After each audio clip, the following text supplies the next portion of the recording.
Hi, I'm Eric Bolling in for Bill O'Reilly. Thanks for watching this special edition of The Factor, Election 2016, The Terror Equation. All across Europe, the hunt is underway for more terrorists tied to the murderous attacks in Brussels. There are now daily police raids across Europe trying to stop the outrage. And officials say U.S. forces have killed the #2 ISIS leader in a raid in Syria. Defense Secretary Ash Carter also said that over the last few days, other key ISIS leaders have been killed. We are systematically eliminating ISIL's cabinet.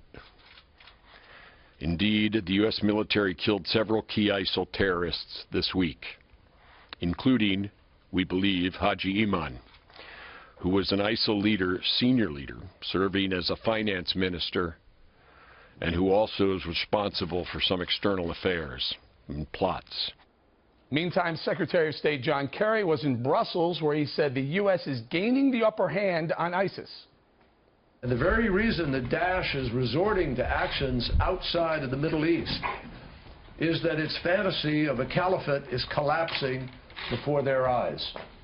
Its territory is shrinking every day. Its leaders are being decimated. Its revenue sources are dwindling. And its fighters are fleeing. But these small victories are measured against the sobering losses from the Brussels attacks.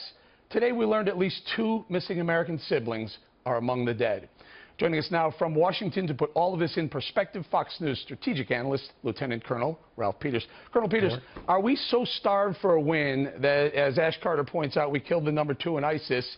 That's a win, and we should be all celebrating this. Well, I'm on the Secretary of Defense's side on this particular issue. This is big. It is important. It is not decisive.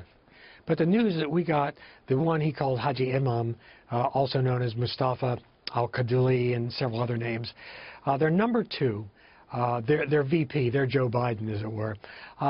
It's a blow symbolically. It's a blow to their morale. And it's a practical blow because he had a lot of experience.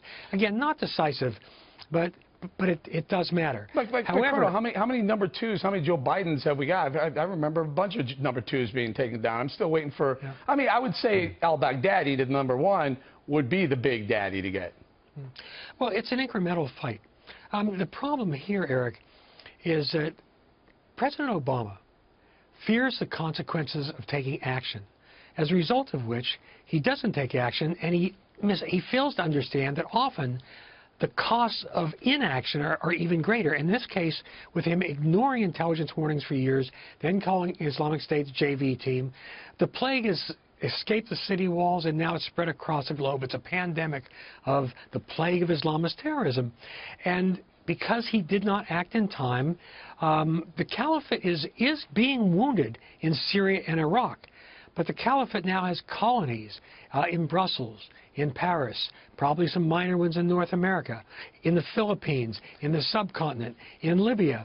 So the threat, as others have used the same word, but it's a good word, the threat has metastasized. And as for John Kerry, as for Secretary Kerry saying that it's Islamic State that's desperate, I don't know. Europe looked pretty desperate to me this week. Yeah, Colonel, President Obama can't say radical Islamic terror in a row. He just can't say it. And this week he said bathtubs are more dangerous, kill more Americans are more dangerous than terrorists in America. Frankly, I'm more concerned about blowing up as I come to work in Times Square than I am my bathtub.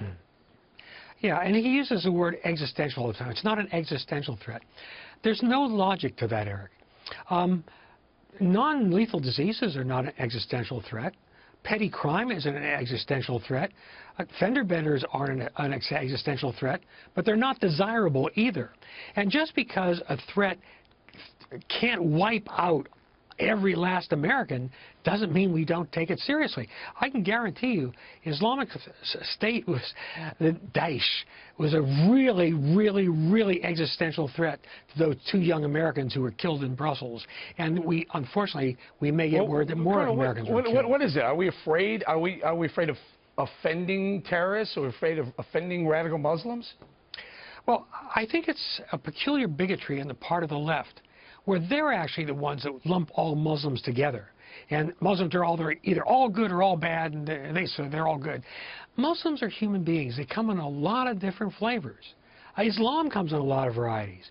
But today, one aspect of Islam is violent extremism, and some Muslims are fanatical jihadis.